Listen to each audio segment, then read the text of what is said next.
Continuando a nossa incursão, né, na história da arte colonial brasileira, a gente vai hoje fazer uma pequena incursão na uma parte que eu acho muito interessante, porque ela traz muitas novidades para a gente, que é falar um pouco sobre a arte que aconteceu na colônia brasileira, exatamente na região mais rica daquele período, né, em termos de produção de cana-de-açúcar, que era Pernambuco, né?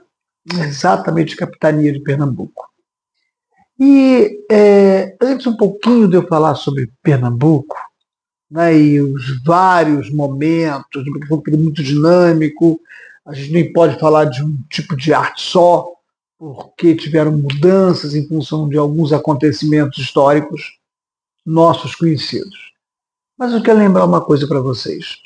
A gente, quando fala de Europa, né, a gente às vezes esquece um detalhe importante.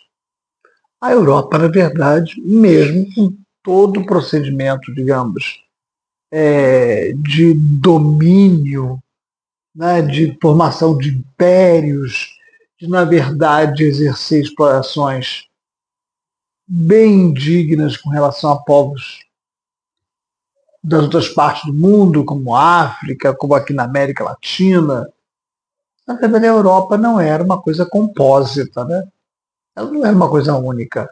Quando eu falo de Europa, eu estou me referindo realmente muito aqui a Portugal, Espanha, Inglaterra, França, mas não quer dizer que, em primeiro lugar, essas nações fossem todas iguais, né? Ou que pelo menos tivessem o mesmo tipo de comportamento, até nos embates nas relações externas, né?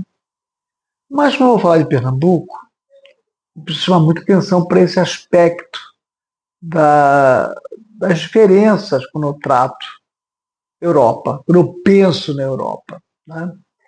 Porque nós vamos ter, aí em pleno século XVII, né, uma invasão holandesa, já até comentei isso com vocês, na capitania de Pernambuco, que era mais rica.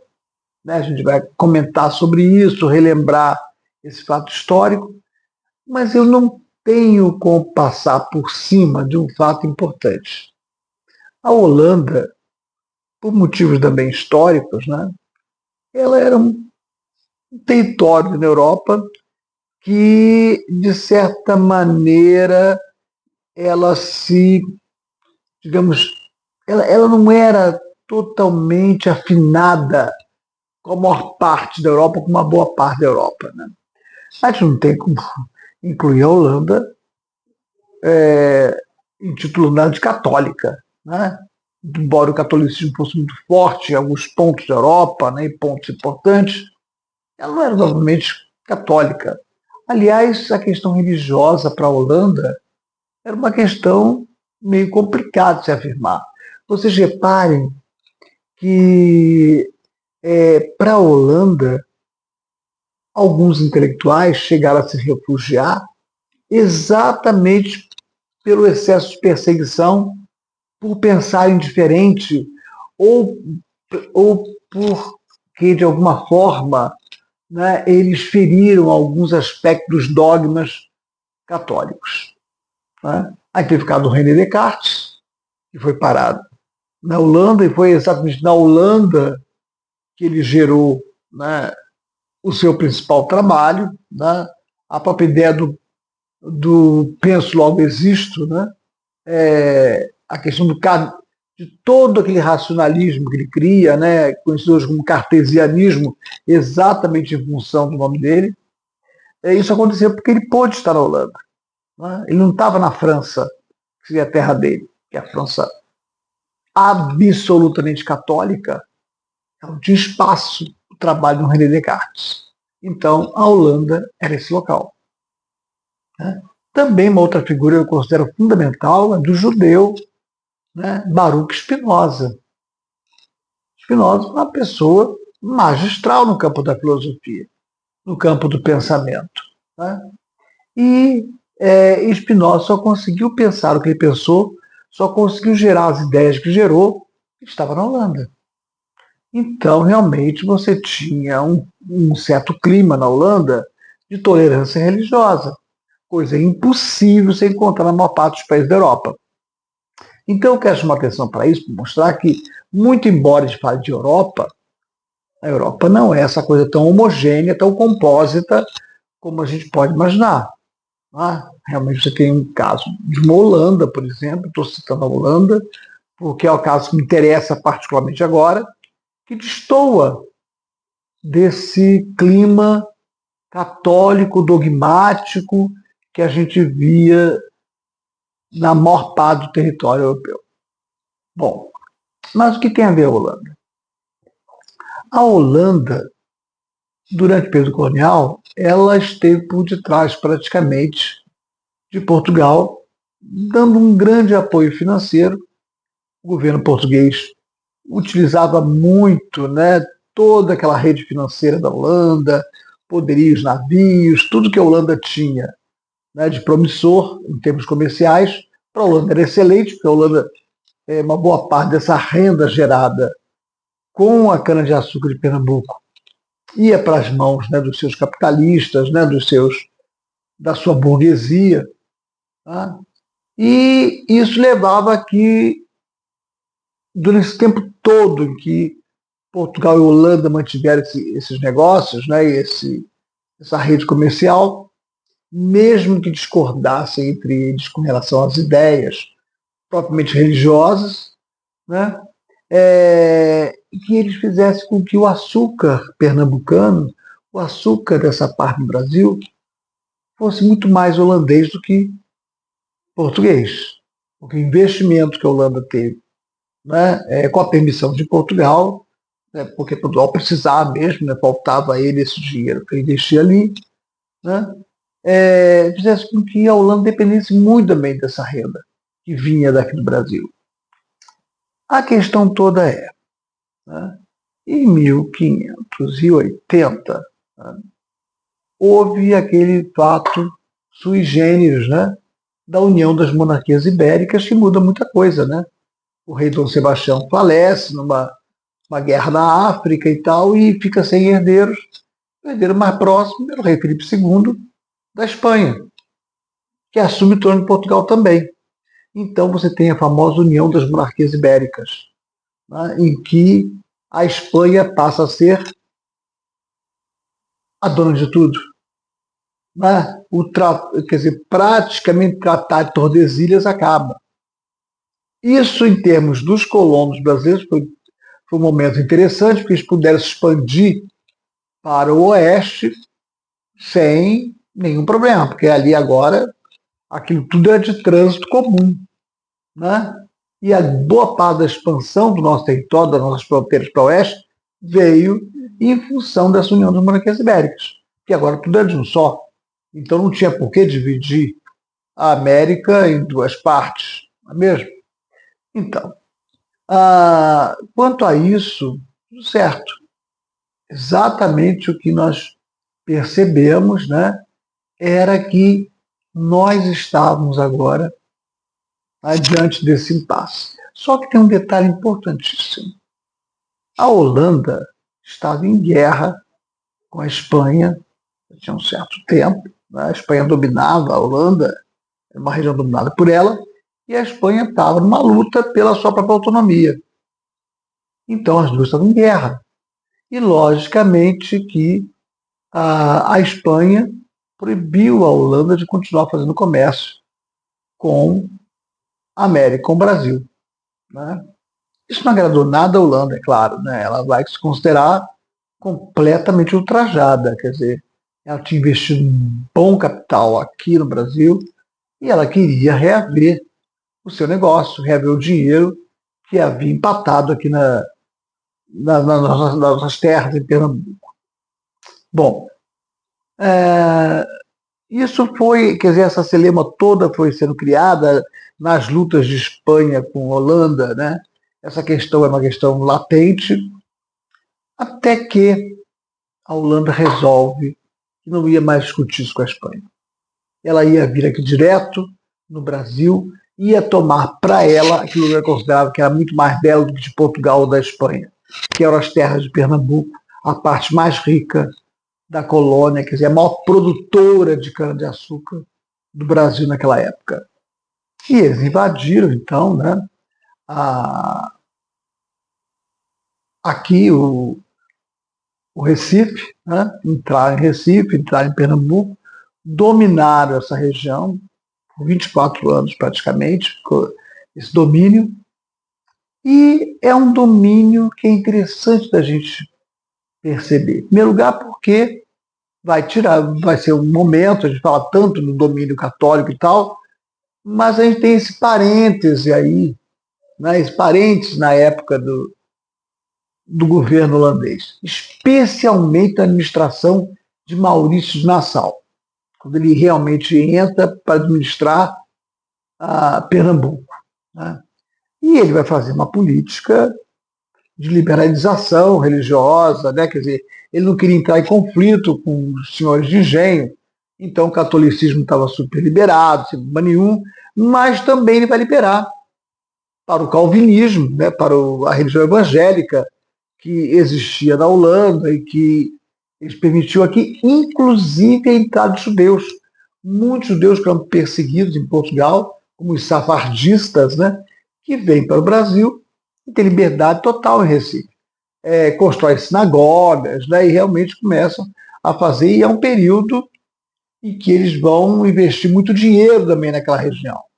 Então tem esse lado econômico que, de certa forma, a elite pernambucana achou a princípio muito interessante, porque era uma forma que tinha de dar um vigor novo àquelas paragens lá de Pernambuco. Então, tudo bem. Mas, lógico, os conflitos religiosos eles vão continuar existindo, né? Boa parte dessa elite católica, né, achava que eles eram todos hereges, né? Que estavam, na verdade, minando com um território que era católico e que merecia esse cuidado. Tudo bem, isso é a questão do ponto de vista que a gente pensa propriamente político e religioso. Né? Então, era impossível não ter algum tipo de conflito entre eles. Mas não podemos deixar de perceber que no período do Maurício Nassau ocorre um dado fundamental do ponto de vista da arte.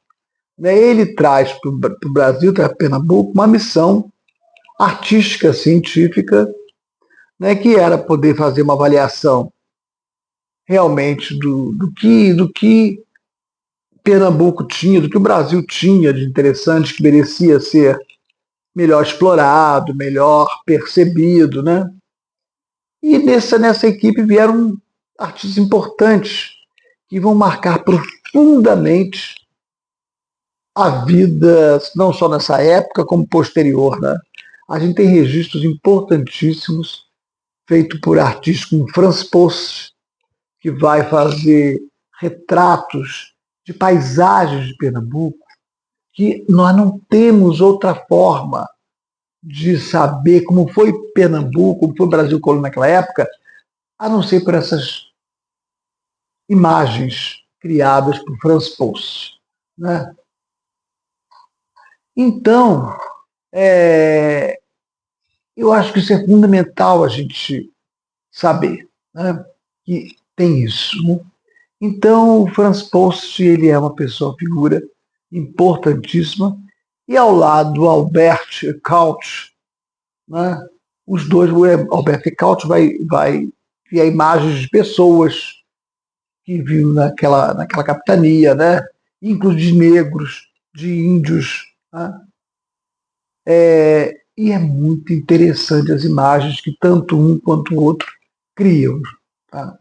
E que vão ser registros fundamentais, isso vai rodar a Europa depois, né? Quando essas imagens chegam na Europa, elas vão rodar a Europa, todo mundo queria conhecer esses retratos, digamos assim, daquele mundo, do mundo de Pernambuco, do mundo do Brasil, na verdade, né? Pensando em termos gerais. Então a arte colonial holandesa, ela tem essa característica que é totalmente dela. Você não vai encontrar esse tipo de manifestação em nenhuma outra parte do Brasil. Né? Porque não teve nem. Quando pensa na França, né, lá no Rio, aí mais no Rio, ou em São Luís, nenhum administrador francês, nem num ponto nem no outro, trouxe nenhum tipo de artista que fizesse algum tipo de trabalho parecido com esse. Então, os holandeses tiveram essa característica de realmente, né, retratar pessoas e paisagens locais. E nós não temos, né, isso em outro lugar. Então, isso faz parte realmente da arte holandesa colonial, né, independente de ter sido feito por esses holandeses dominadores, mas faz parte da história do próprio Pernambuco. Está ali gravado na história de Pernambuco. Não tem como se passar uma borracha sobre isso. Né? Se gostando ou não de como foi a invasão holandesa, isso não é o caso agora de maneira nenhuma. Claro, tudo bem. Agora, e o barroco pernambucano? Porque existe o barroco pernambucano. Quando termina a dominação holandesa, quando eles são expulsos, que houve a insurreição pernambucana, que é exatamente a luta, né, deles, que quando Portugal recupera, em 1640, né, ele recupera o Brasil, né, quer dizer, ele recupera a coroa portuguesa, né, quer dizer, separa, quer dizer, há uma separação de novo das coroas, né, praticamente começa essa luta, né, que já estava mais ou menos latente contra os holandeses, eles conseguem finalmente expulsar os holandeses, e quando isso acontece na recuperação, eles voltam a assumir as suas características católicas, né? Se sentiram como se tivesse libertado de todos aqueles hereges que tiveram ali, na verdade, convivendo com eles naquele período holandês, né? Então, você vai ter a construção de igrejas barrocas e belíssimas, né? Belíssimas, todas muito bonitas e todas aquelas características que nós comentamos. E o barroco pernambucano é muito interessante nesse aspecto, lembra muito o barroco baiano também, né? Muito dourado, muita talha dourada, né? E igrejas belíssimas, né? E que, na verdade, tem essa mistura que a gente já falou com relação às outras. Também vai ter no barroco pernambucano essa característica, você tem uma inspiração no barroco português, mas quando você entra nas igrejas, você percebe que ali está, na verdade, um jeito brasileiro de fazer, um jeito brasileiro de construir aquela arte, de moldar aquela arte. Então, o barroco pernambucano, ele também tem as suas características perfeitas, né? Você vê as igrejas barrocas pernambucanas são belíssimas, fonte inesgotável, né, de atração de turistas que vão a Pernambuco sempre, né? E é interessante porque, de qualquer forma, Pernambuco teve essa experiência, né, mesmo a contragosto, mesmo dizendo que a contragosto, né, definiu seus dogmas, mas teve essa experiência da tolerância religiosa. Né? Isso, de certa forma, também fica no espírito daquela população, que sentiu gosto disso. Por algum tempo, pouco tempo, uns 20 anos, tudo bem, sem problema. Mas sentiram gosto, perceberam que existiam outras formas de se cumprir, né, essa coisa da religiosidade. Não era só a Igreja Católica que existia.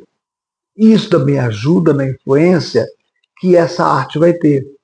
Quer dizer, muito embora fossem igrejas católicas, muito embora estivesse ali, né, criando espaços de veneração a Deus, esse Deus católico, a Cristo, aos santos da Igreja Católica, a gente sabe que essa população que construía, ela conseguia colocar questões, detalhes, dados que imprimiam um pouco da própria realidade local. Então, Pernambuco não fugiu do que a gente já falou sobre a Bahia, né? também Pernambuco tem esse aspecto, e Pernambuco, uma força enorme por ter tido essa experiência da tolerância religiosa durante o período Nassau, isso foi muito forte neles. Né? Bom, estamos chegando ao final do nosso vídeo. Eu queria dizer para vocês que eu achei ótimo poder estar falando um pouco sobre Pernambuco também, porque acho que Pernambuco traz para a gente um pouco da excepcionalidade dessa história brasileira colonial. Né?